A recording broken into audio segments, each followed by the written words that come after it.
시장은 여전히 굉장히 약한 모습을 주면서 하락하고 있습니다. 과연 이제 우리가 여기에 어떻게 대응하느냐, 이 부분이 매우 필요한 것이죠. 자, 이미 여러분 아시겠지만 우리가 일본이 백색 국가에서 제외를 했지만 이게 곧바로 시행되는 것이 아니라 그로부터 21일, 약 3주 정도가 소요가 되기 때문에 이제 다가오는 28일, 여기서부터가 이제 본격적으로 그 여파가 어떻게 나타나느냐, 이 부분을 봐야 되겠죠. 물론 아직까지는 20일이라는 기간이 있는데 현재 일본 정부에서 하는 거와 그다음에 우리 한국 정부에서 하는 걸 보면은 결국은 평행선을 달리는 이런 상황이기 때문에 그 사이에 어떤 극적인 타결을 기대하기는 참 어려운 이런 국면에 놓여 있습니다. 자, 이미 여러 차례 방송을 통해서 지금의 이 흐름은 각자 도생할 수밖에 없다라는 말씀을 여러 차례 드렸어요. 또 방송을 통해서 국내 증시는 롱 포션만 갖고는 살 수 없다. 즉 헤지펀드가 하락장에서도 수익을 내는 가장 중요한 그 전략은 바로 롱 포션뿐만 아니라 숏 포션, 즉 매도 포션도 같이 취해야 수익이 어느 정도 커버가 된다고 그랬는데, 그거 없이 여러분들이 소위 천수답 매매로 올라가는 쪽에다만 승부를 거셨던 분들은 더욱더 그 여파가 크리라 생각합니다. 자, 이미 반대 매매 물량이 나오기 시작을 했습니다. 또 주가는 계속해서 내려가면 여전히 또 담보 부족 계좌들이 또다시 물량을 할 수 없이 반강제적으로 물량을 털 수밖에 없는 이림장에 놓여져 있습니다. 자, 그러면 현 상태에서 우리가 화이트 국가에서 제외가 됐는데, 그럼 도대체 우리는 여기서 한 번 정도는 생각해 봐야 됩니다. 왜냐하면 이게 과연 어디서 멈출 것인가를 보려고 그러면은 왜 아베가 저렇게 있는지 아베를 좀 더 자세하게 들여다볼 필요가 있습니다. 소위 지피지기면 백전백승이라 그랬습니다. 상대를 알고 상대가 왜 그러는지 그걸 알아야, 그래야 우리가 거기에 대한 대안도 나오지 않느냐라는 겁니다. 자, 우리가 그러기 위해서는 먼저 팩트 체크가 필요합니다. 여러분, 이번에 참여연 선거에서 일본의 아베 정부는 소위 평화헌법을 개헌할 수 있는 3분의 2의 정족수를 하는 데는 실패를 했습니다. 물론 압도적으로 역시 자민당이 승리를 한 것은 사실이지만은 그것이 3분의 1을 채우지는 못했습니다. 근데 우리는 여기서 두 가지 부분을 살펴봐야 됩니다. 일단 하나는 아베 정권을 찬성하지 않아도 일본 국민 중에 이번에 4만 건이 접수가 됐는데, 소위 한국을 백색 국가에서 제외시킬 것이냐 제외시키지 않을 것이냐, 한국을 무역 제재를 할 것이냐 아닐 것이냐를 봤을 때는 그 4만 건 중에서 무려 90%가 찬성했다는 사실입니다. 제가 한번 일전에 그런 말씀을 드렸습니다. 자, 일본 사람들은 왜 그럴까? 아마 이렇게 생각하시는 분들도 계실 겁니다. 당연합니다. 그런데 한번 이렇게 생각해 보십시오. 항상 교육이라는 게 필요하고 우리가 어렸을 때부터 듣고 자라고 계속해서 웨스컴을 통해서 봤던 내용들이 굉장히 필요한데, 우리는 이미 3.1운동이 어떤 성격을 갖고 있고 우리가 36년 동안 일본의 밑에서 어떤 것을 당했는지를 우리는 직접 경험하진 않았어도 간접 경험으로 TV에서의 많은 드라마와 또 항상 3.1절이 되면 나오는 부분들, 이런 부분들 갖고 이미 우리는 알고 있습니다. 여기에다가 시도 때도 없이 나오는 독도 분쟁 문제, 심지어는 또 여기를 측량한다고 한 번은 일본에서 또 온다고 한 적도 있었죠. 또 얼마 전에 초계기 사건, 수없이 많은 사건들을 우리는 봅니다. 근데 TV에서 방송을 보면은 어떤 느낌이 드시나요? 당연히 일본은 잘못된 거고 일본 저놈들은 또다시 우리를 침략하려고 하는구나라는 그런 느낌을 받을 수밖에 없는 그런 내용들이 나옵니다. 자, 이건 이제 우리의 얘기입니다. 자, 제가 일본 TV를 직접 일본 방송을 들은 부분들은 없지만, 그러면 일본 사람들은 어떻게 할까요? 그 사람들은 왜 90%를 우리 한국을 무역 규제하는데 왜 찬성했을까요? 그들은 따르게 교육을 받고 자랐다는 사실을 먼저 우리가 알고 있어야 되는 겁니다. 실제로 일본에 와 있는 우리 일본 유학생들은 이러한 역사에 대해서도 제대로 모릅니다. 왜? 제대로 그렇게 배운 적이 없으니까요. 그래서 우리가 교과서라는 것이, 교육이라는 것이 얼마나 중요하고 그다음에 역사를 바로잡는 것이 얼마나 중요한지를 항상 느끼게 되는 분들이 바로 그겁니다. 아마 우리가 보는 것과 똑같은 것을 봤다면 아마 일본 사람 중에서 양심적인 사람들은 이래서는 안 되지 했을 겁니다. 근데 무려 90%가 찬성을 했습니다. 말씀드렸던 대로 그들은 우리랑 다른 거를 보고 자라났다는 겁니다. 제가 항상 그럴 때 비유할 때 이 손바닥을 항상 보입니다. 제가 화면에 이렇게 비쳤을 때 여러분들은 제 손을 그립시오 그러면 아마 여기 어두운 면이 그려질 겁니다. 그러나 저는 밝은 면이 그려집니다. 똑같은 거 하나를 보더라도 어디를 중요하게 생각하느냐, 어디를 중심적으로 얘기하느냐에 따라서 전혀 그 내용은 다릅니다. 소위 다르고 다르다는 것이죠. 근데 일본은 이미 역사 왜곡 속에 있었기 때문에 일본 사람들은 그런 쪽에 비중을 두고 있지 않을 겁니다. 일본은 우리는 독도는 우리 땅인데 일본은 독도는 다케시마고 일본 땅으로 그 사람들은 그것을 듣고 자라고 이렇게 배웠을 거다라는 겁니다. 그런 측면에서 저 사람들은 우리를 굉장히 싫어한다라는 쪽을 우리는 보셔야 될 것 같습니다. 자, 그런데 또 하나의 데이터를 보면 또 놀랍습니다. 일본 사람들이 대한민국을 한국을 무역 규제에서 제외시킬 것이냐 할 때는 90%를 갖다가 찬성하는데 하나 놀라운 사실이 하나 있습니다. 아베를 적극적으로 반대하는 것이 하나 있습니다. 그게 바로 뭐냐? 평화 헌법을 고치는 것은 일본 사람들의 50% 이상이 반대를 합니다. 다시 일본이 군국주의로 돌아가는 것은 일본 사람들이 반대를 합니다. 또다시 일본이 이미 2차 세계대전 때에 핵폭탄을 세계에서 처음으로 맛본 일본이 폐암에 갔던 그것을 경험했던 사람, 그것을 들으면서 이 사람들이 자라왔기 때문에 일본이 또다시 군사 강국으로 군국주의로 또 다른 나라와 전쟁을 할 수 있는 이런 나라가 되는 이 평화법을 바꾸는 것은 과반수 이상이나 이것을 반대를 합니다. 양쪽을 놓고 여러분들은 보시기 바라겠습니다. 자, 그럼 여기에 아베라는 인물을 등장시켜 보도록 하겠습니다. 이미 여러분들 아베는 너무나 잘 아시죠? 우리가 소개하는 정치 쪽에서는 금수저 출신입니다. 그 아버지 때로부터 계속해서 이어받은 이 정치에 입문을 했습니다. 그러면 도대체 아베가 왜 우리를 화이트 국가에서 제외시켰는가라는 것들이 조금씩 드러납니다. 아베의 꿈은 바로 앞서 설명드렸던 대로 아베의 꿈은 이 두 가지를 접목시키면 딱 정확하게 나옵니다. 아베의 꿈은 일본 사람들이 50% 이상이나 반대하는 군사 강국, 다시 전쟁할 수 있는 나라로 돌아가는 이런 군국주의로 돌아가는 이 반대하는 것을 아베는 이것을 꿈꾸고 있다라는 겁니다. 그래서 계속해서 군대를 증강하고 자위대가 아닌 말 그대로 완전히 군인으로 거듭 태어나는 이걸 갖다가 해야 되는데 일본 사람들의 50% 이상이 이걸 반대를 합니다. 그럼 뭐를 이용할까요? 이 50%를 이 군국주의 평화헌법을 바꾸는 이걸 반대하는 걸 갖고서 아베는 정확하게 우리를 반대하는 이 90%나 반대하는 바로 우리 한국이 거기에 희생양으로 여기 들어가서 이걸 연결고리로 잡아가는 겁니다. 뭔가 일본 사람들에 대해서 자기가 꿈꾸는 세상, 바로 다시 군국주의로 돌아가는 군사강국으로 돌아가는 저 세상을 만들기 위해서는 아베는 결국 이것을 이용하고 있다는 것이 바로 제 얘기가 아니라 이것을 국제 정치학자들이 가장 강하게 얘기하는 것 중에 하나가 바로 저 부분이라는 겁니다. 그러면 결국은 우리가 화이트 국가에서 이번에 제외가 됐는데 이게 나중에 시간이 지난 다음에 제대로 잘 해결되려면 결국은 딱 하나입니다. 아베가 바뀌든지 아니면 아베의 꿈이 바뀌어야 됩니다. 근데 여러분들 지금 그럴 가능성은 거의 없죠. 아베는 계속해서 자기 임기 말고도 다음 차기에도 또 할 것이고 또 아베가 꿈을 쉽게 버릴 수 없는 국면이라면 결국은 아베는 그것을 목적을 위해서 즉 다시 평화헌법을 바꾸기 위한 그 목적을 위해서 결국은 90%나 반대하는 우리 한국에 대한 혐한 감정을 그대로 이용하는 것이 바로 두 가지가 연결고리로 가져 있는 겁니다. 자, 근데 최근에 아베가 또 하나 세상을 놀라게 하는 것들이 있습니다. 그 세상을 놀라게 하는 것들은 저도 뉴스 보고 깜짝 놀랐는데요.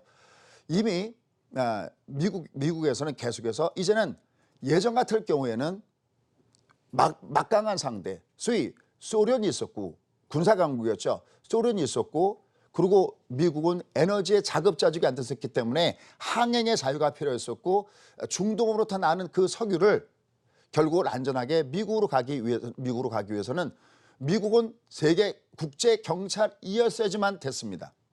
그래서 일본은 자기네 군대를 전 세계에 파견하고 그리고 자기네가 주장하듯이 무임승차가 어쩌면 가능할지도 모르게끔 작은 돈을 받아가면서 미국은 전 세계 경찰로 자처했습니다. 그러나 지금 미국은 세계 경찰로 자처하지 않죠.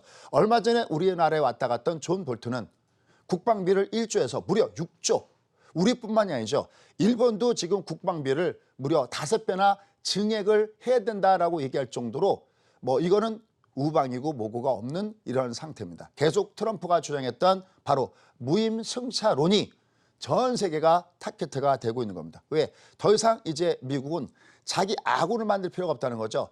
혼자서도 이제 미국을 상대할 수 있는 그 어느 나라도 없기 때문에 예전 같은 경우는 소련과 상대하기 위해서 자기 편들이 많이 필요했었고 그로 해서 자기네 시장을 활짝 열어놨었고 많은 나라들의 전체적으로 봤을 때는 군대를 파견해서 그 나라를 지켜주는 세계 경찰을 했지만 이제는 그러한 군사 강국도 이제는 없는 상태도 있고 더군다나 말씀드렸던 대로 역시 쉐일 혁명이 나타나면서 에너지 자급자족도 되기 때문에 이제 너희 일은 너희가 알아서 하라는 겁니다. 그러면서 최근에 가장 강하게 등장했던 것이 바로 드론 사건이었었죠. 그래서 미국과 이란이 첨예하게 대립하는 가운데서 바로 그 사이를 지나가는 것이 있죠. 바로 호르무즈 해협입니다. 이미 여러분들 호르무즈 해협 그러면 아주 굉장히 귀에 익숙할 겁니다. 1970년대에 석유 파동이 나타났을 때 가장 많이 등장했던 것이 바로 호르무즈 해협 문제였었죠. 이때 석유값이 불과 배럴당 3달러에서 불과 몇 개월 만에 12달러로 폭등했을 때가 바로 호르무즈 해협 봉쇄 사건이었었습니다.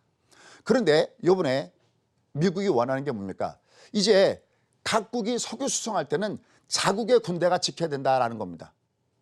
그래서 최근에 우리도 물론이고요. 특히 일본 같은 경우에 일본의 수송선 지나갈 때 거기를 안전하게 지켜줬던 곳이 바로 미국이다. 그러니까 이제는 니들 수송선이 지나갔을 때 이제 너희 나라의 석유를 갖다가 이동시킬 때는 너희 나라 군대가 와서 지켜야 된다는 것이 바로 미국의 최근에 주장하고 있는 부분입니다. 그래서 거기다가 이제 일본은 그렇지 않아도 밖에서 싸움을 할 수 있는 자위대가 외국에 나가서 전쟁을 할 수 있는 이런 것을 꿈꾸는 것이 아베의 꿈이기 때문에 거의 미국의 주장을 미국의 요구를 받아들일 것이다라고 봤습니다.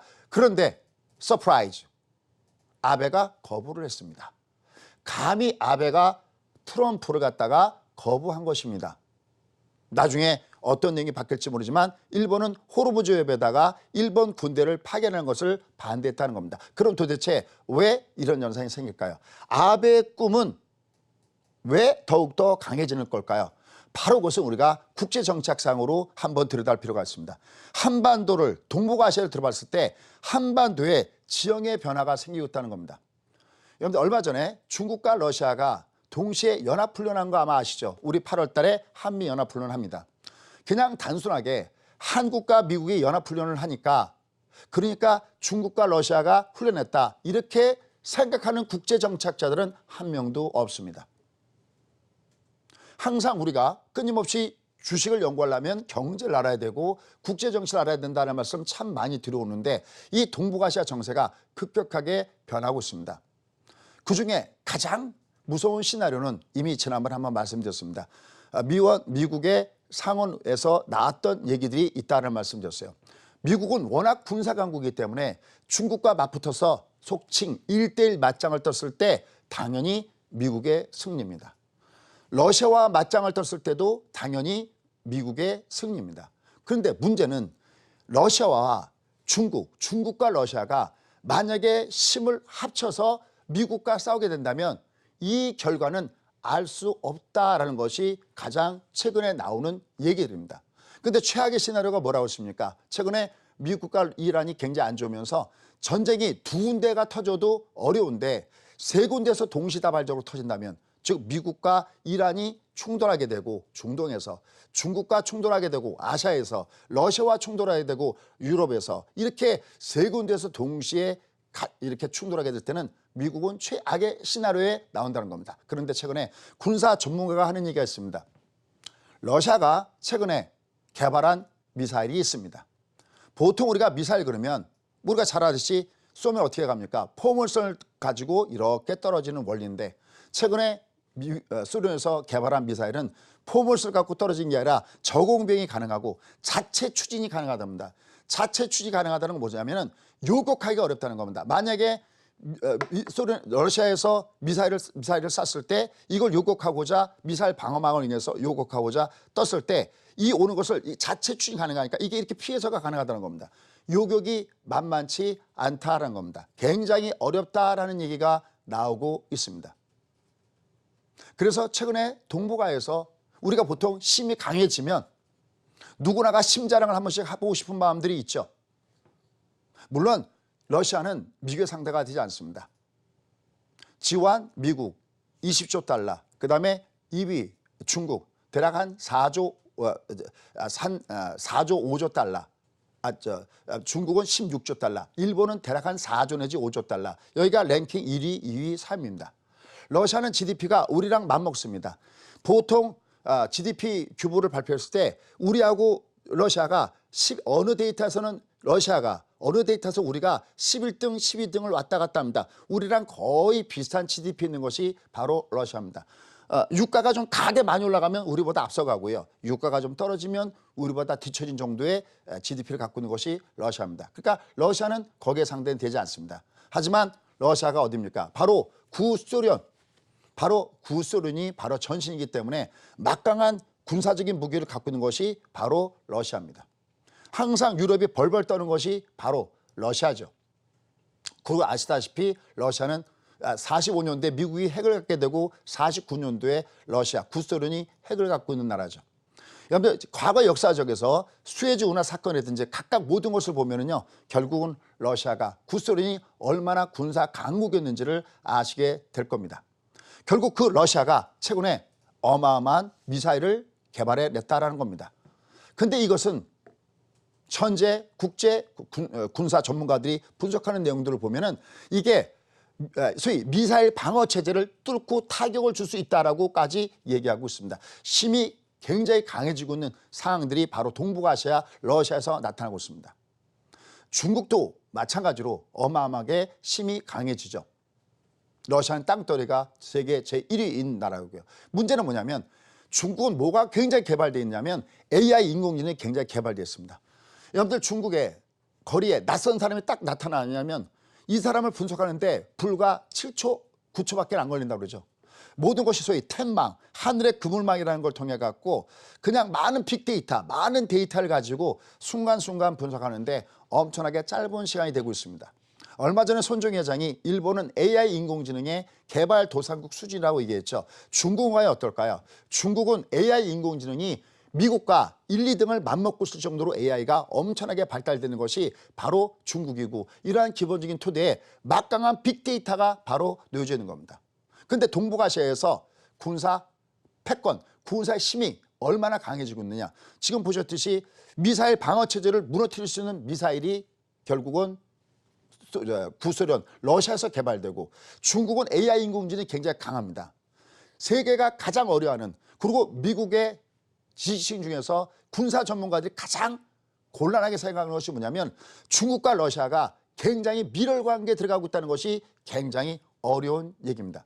얼마 전에 여러분 아시다시피 시진핑이 한 얘기가 있죠. 맨날 트럼프는 아베도 자기랑 친하고 시진핑도 자기랑 친하고 푸틴도 자기랑 친하다라고 얘기하지 않습니까? 그런데 바로 시진핑이 푸틴을 가리켜서 나랑 가장 친한 것이 바로 푸틴이다라고 얘기했습니다. 또 최근에 시진핑이 국제적으로 가장 많이 만난 사람이 누구냐? 바로 푸틴입니다. 중국과 러시아의 밀월 관계가 굉장히 강해지고 있습니다. 조금 전에 미국의 미사일 방어 체제를 무너뜨릴 수 있는 그 미사일을 지금 현재 러시아가 개발해냈다는 말씀드렸죠. 여기에 만약에 중국의 AI가 같이 접목한다면 이건 어마어마하게 파괴력이 강한 무기가 나올 것이라는 것이 군사 전문가들이 뒤라는 겁니다. 자, 결론을 맺도록 하겠습니다. 아베의 꿈. 아베는 말씀드렸던 대로 여러분들도 잘 알고 계시는 대로, 이건 누구나 다 알고 있는 내용들이죠. 누구나가 다 알고 있듯이 일본은 다시 군사 강국을 꿈꾸고 있습니다. 일본이 가장 지금 원하는 것은 1945년 바로 2차 세계대전이 끝났을 때, 일본이 항복선했을 때 그 이전으로 돌아간 것을 아베는 꿈을 꾸고 있습니다. 거기에 맞닿아서 이 동북아시아에서 심해 균형을 이루기 위해서 미국도 일본을 지원하게 되는 것이, 그처럼 직접 자국의 군대가 와서 여기를 커버해야 되니까 러시아와 중국을 커버하기 위해서 미국한테 절대적으로 또 필요한 것도 마침 또 일본입니다. 여러분들 얼마 전에 일본에서 F-35인가요? 전투기를 갖다가 이제 미국 다음으로 가장 많이 갖게 돼 있다는 얘기도 아마 얼마 전에 왔을 때 일본이 전투기를 갖다가 어마어마하게 구매하면서 나타났던 사항입니다. 이 동북아시아에 우린 지금 화이트 국가 경제에 대한 얘기를 하고 있지만 저 화이트 국가 제외 저 정도 문제가 뿐만 아니라 이제 동북아시아가 안보 문제에 있어서 굉장히 한반도가 뜨겁게 달아오고 있다는 것이 바로 국제 군사 전문가들이 하는 얘기가 바로 그겁니다. 그러기 위해서는 결국은 아베가 꿈꾼 것을 하기 위해서는 평화헌법을 갖다가 바꿔줘야 됩니다. 그런데 이걸 바꾸려면 3분의 2나 필요한데 일본 사람들한테 앙케이트를 조사하면 3분의 2가 문제가 아니라 과반수도 찬성하지 않는다는 겁니다. 그런데 바로 그 50%밖에 안 되는 이걸 갖다가 3분의 1을 끌어올리기 위해서는 이미 90%나 찬성하고 뭔가 대외의 어떤 적을 만들어 놔야겠죠. 그래야 우리가 이르기 위해서는 우리가 안보를 가져야 된다. 뭐를 해야 된다. 뭘 해야 된다. 거기에 많은 이유들을 아마 갖다 붙이게 될 겁니다. 바로 그런 부분에서 일본의 아베는 최근에 어제도 보셨지만 미국 주가가 그렇게 폭락을 주고 또 일본의 식자층은 우리 한국이 적인가 그러면서 한국과 친하게 지내야 된다는 얘기도 하고 있음에도 불구하고 아베는 속칭 개무시를 하면서 저렇게 위험을 감수하고 또 미국의 경제도 분명히 타격을 받을 것도 분명하고 더군다나 내년 2020년 바로 도쿄올림픽이 타격을 받을 수 있음에도 불구하고 아베는 자기가 생각했던 그 꿈을 이루기 위해서 나가고 있는 겁니다. 그런 상태 속에서 동북아의 지형이 바뀌고 있습니다. 예전에 아베가 생각했던 것은 얘들이 뭐라고 하든 중국과 러시아가 뭐라고 하든 그냥 등에 미국만 등에 업고 있으면 일본은 안전해 라는 생각을 갖고 있었다는 겁니다. 그런데 최근에 일본이 달라지고 있는 것은 뭐냐, 이제 일본은 미국을 등에 업는 것 말고도 자체적으로 힘을 갖고 있지 않으면 중국과 러시아의 밀월관계로 탄생하는 이 동북아에서 자기들도 숨 쉴 틈이 없다는 것을 아베가 느끼고 있다는 것이 바로 군사 전문가들의 얘기입니다. 과연 여러분들은 어떻게 이 문제를 생각하십니까? 그러니까 결국은 아베가 꿈을 접지 않는 이상, 일본의 아베가 없어지지 않는 이상, 아베 정권이 바뀌지 않는 이상 아베는 그대로 자기가 하던 마이 웨이를 외치면서 갈 가능성이 높습니다. 여러분들 요새 중국과 러시아의 밀월관계에 대해서 상당히 걱정하는 전문가들이 굉장히 많습니다. 여러분들 아시죠? 중국과 러시아는 저렇게 친한 나라가 아니죠. 같이 합동훈련을 하고 나서도 그 다음에 헤어질 때는 서로가 방위훈련을 하는 것이 중국과 러시아입니다. 지난 1960년대에 중러 최악의 경우가 있었습니다. 지난 1964년 그 이후에 그렇게 악화됐던 중국과 러시아가 이제 시진핑이 마이 베스트 프렌드라고 할 정도로 푸틴과 친해지고 있고 가장 많이 만난 사람이 바로 푸틴이라고 쳤을 때 저들의 밀월관계는 계속해서 나타날 수밖에 없다는 겁니다. 거기에 맞서기 위한 아베의 저 꿈은 계속 나타날 수 없습니다. 이제는 정말 우리가 각자 도생할 수밖에 없는 이런 입장에 놓여져 있습니다. 문제는 저러한 사항들이 단순하게 지나가는 것이 아니라 앞으로도 계속해서 되고 저 문제가 결국은 경제에 타격을 준다는 것이 가장 큰 문제가 되겠습니다. 자, 과연 그렇다면 우리가 그런 가운데서 어떻게 각자 도생할 것인지 그래프를 보고 잠깐 설명을 좀 들어보도록 하겠습니다. 자, 잠깐 보시죠. 자, 지금 주가 흐름이 이렇게 굉장히 취약한 모습을 주고 있습니다. 밑으로 내려와 있습니다. 아마 밑에 자막 때문에 약간 글자가 안 보일 수 있는데요. 지금 주가 흐름을 보면요. 여기가 지금 2000선을 갖다가 밑으로 깨고 내려가는 상태에 놓여져 있습니다. 그럼 우리가 보통 주가가 이렇게 내려오면 여기를 뭐라고 하냐면 심리선이다라고 얘기합니다. 그 다음에 여기는 얼마가 있냐면 바로 600선이 이 밑에 하단에 놓여져 있습니다. 그런데 문제는 뭐냐면 양쪽의 지수가 어떤 패턴으로 놓여지냐면 이쪽도 그렇고 저쪽도 그렇고 화면을 보시면요. 저쪽 이렇게 밑으로 내려와 있죠. 즉 얘가 이렇게 있을 때 여기 저점 이렇게 깨고 내려가는 상이 발생되고 있다는 겁니다. 이렇게 되면 얘가 이렇게 밑에서 올라가더라도요. 얘는 소위 가바닥이 되는 겁니다. 주가가 어떻게 바닥을 치냐 할 때 요새 제가 TV를 보면서 가장 이렇게 많이 말씀드린 것은 자꾸만 바닥 그러는데 이건 바닥이 아니다라는 얘기를 참 많이 했습니다. 바닥에는 속칭 가바닥과 그 다음에 진바닥이라는 것이 있습니다. 그냥 여러분께 귀에 달콤한 얘기. 얘가 이렇게 내려가는데 이렇게 괜찮습니다. 조금만 참으면 괜찮습니다. 여기가 바닥이에요. 지금부터 사시면 먹어요. 여러분들 지금 조금만 더 갖고 계시면 됩니다. 주식은 장기 투자하는 겁니다. 오랫동안 갖고 계세요. 그래서 여기까지 왔다면 여러분 과연 도움을 받았을까요? 아니거든요. 아닌 건 아닌 거라고 얘기해줘야 되는 거거든요. 이 차이 내려갔을 때 매번 워싱턴에서 서울로 가는 시간은 맞바람을 갖고 가고 항상 매월 초 시장이 중요하고 매월 초 우리가 종합주가가 어떻게 움직이는지를 봐야 된다고 그랬는데 얘는 지금 현재 밑으로 까져 있는 상태입니다. 얘는 다음 주에 내려가면 뜰 겁니다. 근데 뜨는데 진짜 바닥이냐는 겁니다. 아니라는 겁니다. 진짜 바닥은 최소한 지금 여러분 화면에서 가장 쉽게 알 수 있는 가장 첫 번째 야 이게 혹시 진짜 바닥이 아니라는 것은 화면상에서 아마 빨간 선 보일 겁니다. 그죠? 여기도 빨간 선이 보이죠. 빨간 선들이 보이죠. 이 빨간 선, 이 선인데 최소한 저 이 선이 진바닥을 줄 때 가장 그냥 초보적인 공식은요. 이 선 이렇게 쌍바닥을 줘야 이게 진짜 바닥이 되는 겁니다. 이게 떠봤자 그냥 저쪽보다 이쪽이 눈에 더 들어올 텐데요. 최근에 보면 코스닥이 좀 더 들어줄 때 좀 더 강한 모습이죠. 왜냐하면 더 많이 빠졌으니까요. 지난달에 코스피는 대략 한 5% 정도 빠졌고요. 그 다음에 코스닥은 9%가 빠졌습니다. 거의 2배 정도가 빠졌습니다. 3개월 내내 빠졌습니다. 이렇게. 그러니까 조금씩 들어주는 것이지 얘가 완전하게 바닥을 찍어서 들어주는 것은 아직까지 아니라는 겁니다. 제가 매번 얘기하죠. 입에 달콤한 것은 몸에 해롭고 귀에 달콤한 것은 계좌에 해롭다. 만약에 이걸 바닥 타령 때문에 여러분들이 하나도 리스크 관리 안 하고 만약에 신용 쓰고 풀로 쓰고 더군다나 이게 주가 보통 내려가면 신용이 줄어드는데 신용으로 거꾸로 올라가서 문제다라는 말씀 드렸는데 무방비였다면 그게 과연 진정 여러분들을 위한 것이었을까요? 아닐 때는 아니라고 얘기하는 것이 저처럼 TV에서 나와서 하는 전문가들의 필요한 이유가 아닐까 하는 생각입니다. 다시 거듭 얘기하지만 진바닥은 아닙니다. 진바닥이 오면 여러분께 가장 먼저 얘기합니다. 여태까지 제가 강의하면서 이 종합주가에서 가바닥 진바닥 거의 틀린 적이 없습니다. 지 자랑을 하는 게 아니라 제가 이게 30년 동안 정말 속칭 뒤지게 깨지면서 그 몸으로 선택한 부위 때문에 진바닥은 아닙니다. 다만 딱 하나 가바닥. 한마디로 너무나 많이 빠지고 얘가 순간순간 소위 물량이 털리고 나면 그 다음에 들어주는 그 자연적인 반등은 가능합니다. 그러나 본격적인 진바닥에 모습을 두면 가장 먼저 첫 번째 첫 단추는 무조건 뜰 때 장단봉을 줘라. 두 번째 이게 진바닥을 주려면 이선 최소한 쌍바닥의 모양을 줘라. 그게 아닌 상태에서 얘가 올라갈 때는 이거는 너무나 많이 빠졌어. 왜냐하면 상승장일 때도 여러분 아시죠 이거. 상승장일 때도 주가는 이렇게 가는 게 아니잖아요. 일정 부분 올라가면 이렇게 내려갔다. 롱담의 숏에 조정을 주고 그 다음에 가잖아요. 조정을 주고 이렇게 가죠. 조정을 주고 이렇게 갑니다. 그러듯이 주가는 이렇게 하락장을 줄 때도 그냥 쭉쭉쭉 빠지지 않습니다. 롱으로 이렇게 빠지고 나면 들어주는 숏 반등이 있다는 겁니다. 이렇게 빠지면 이렇게 들어주는 숏 반등이 있다는 겁니다. 이 숏 반등은 가능한 겁니다. 그러면 도대체 어떻게 해야 진바닥이 올까요?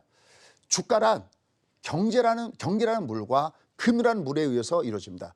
경기가 급격하게 개선되든지 금리가 초저금리를 때려주든지 둘 중에 한 가지가 나와야 진바닥 상태가 나오니까 그걸 염두에 두시고요.